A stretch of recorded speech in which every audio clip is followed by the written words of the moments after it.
10 ayat Alkitab tentang uang dan keuangan. Pernahkah terpikirkan apa kata Alkitab tentang uang Anda? Apakah Tuhan benar-benar peduli dengan dompet dan rekening bank kita? Apakah keuangan pribadi kita berarti baginya? Ya, itu mungkin mengejutkan bagi Anda mengetahui di dalam ayat Alkitab terjemahan versi King James menyebutkan uang sebanyak 133 kali dan kekayaan 90 kali, dan Alkitab membahas banyak aspek dari subjek ini untuk memberikan kita perspektif serius.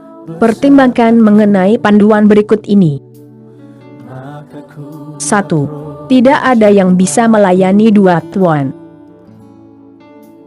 Tak seorang pun dapat mengabdi kepada dua tuan.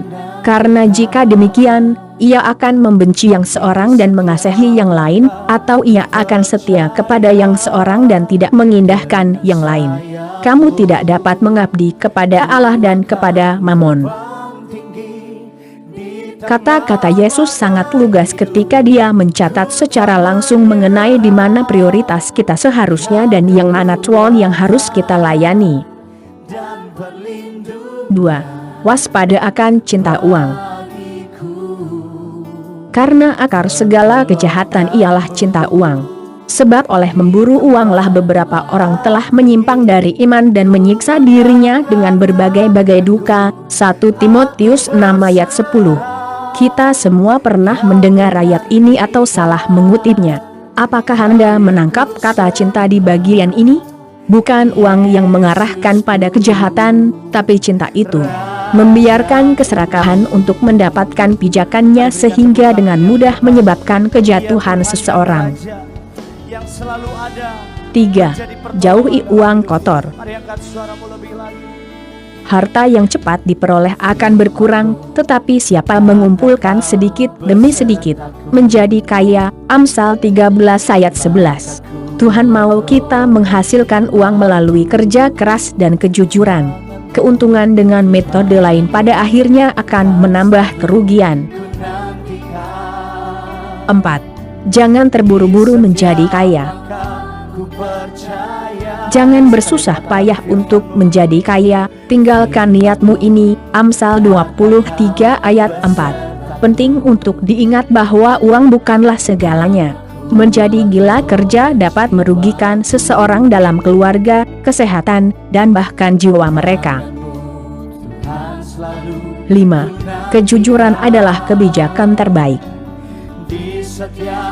Lebih baik orang miskin yang bersih kelakuannya daripada orang yang berliku-liku jalannya, sekalipun dia kaya. Amsal 28 ayat 6. Di mata Tuhan, menjalani kehidupan yang lurus jauh lebih penting daripada menjadi sukses dalam hal duniawi.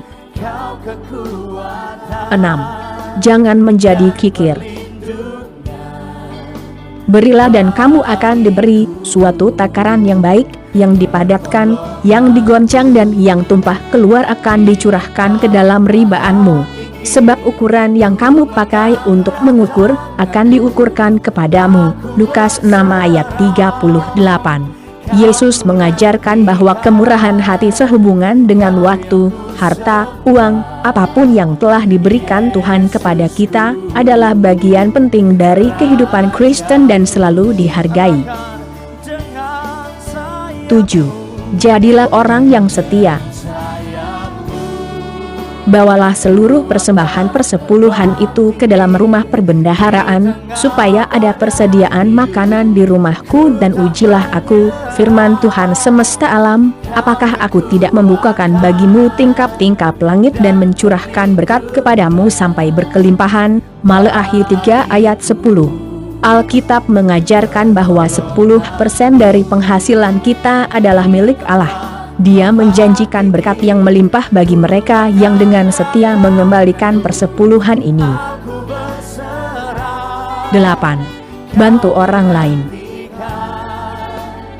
Barang siapa mempunyai harta duniawi dan melihat saudaranya menderita kekurangan tetapi menutup pintu hatinya terhadap saudaranya itu, bagaimanakah kasih Allah dapat tetap di dalam dirinya? 1 Yohanes 3 ayat 17. Tuhan yang memberi kemampuan bagi kita untuk mendapatkan kekayaan, mengharapkan kita untuk menggunakannya dengan cara yang bertanggung jawab, termasuk membantu mereka yang membutuhkan.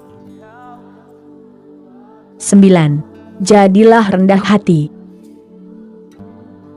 Peringatkanlah kepada orang-orang kaya di dunia ini agar mereka jangan tinggi hati dan jangan berharap pada sesuatu yang tak tentu seperti kekayaan, melainkan pada Allah yang dalam kekayaannya memberikan kepada kita segala sesuatu untuk dinikmati. 1 Timotius 6 ayat 17. Melalui kekayaan datang godaan menjadi arogansi dan terlalu percaya diri, tetapi uang memiliki cara menghilangkan lenyap secara tak terduga. Iman kita harus ditempatkan di dalam Tuhan saja. 10. Ingatlah bahwa Anda tidak dapat membeli sorga. Pada hari kemurkaan harta tidak berguna, tetapi kebenaran melepaskan orang dari maut. Amsal 11 ayat 4. Uang tidak akan berguna bagi siapapun ketika mereka berdiri di hadapan hakim semesta alam. Prioritas dan hati kita harus berlabuh pada hal-hal yang suci dan berfokus pada kehidupan yang tinggi. Tuhan benar-benar peduli bagaimana kita mendapatkan dan membelanjakan uang kita, dan Dia mengamati sikap kita terhadap kekayaan. Tetapi keadaan keuangan kita pada akhirnya hanya sementara. Kekayaan sejati dan kekal hanya ditemukan dalam hubungan yang dekat dan saling percaya dengan Tuhan yang mengasihi Anda dan ingin Anda mewarisi kerajaan-Nya. Lihat Matius 25 ayat 34. Bagikan bersama kami di kolom komentar di bawah ini mengenai ayat-ayat Alkitab kesukaan Anda tentang keuangan. Terima kasih. Jangan lupa subscribe ya. Yesus memberkati kita.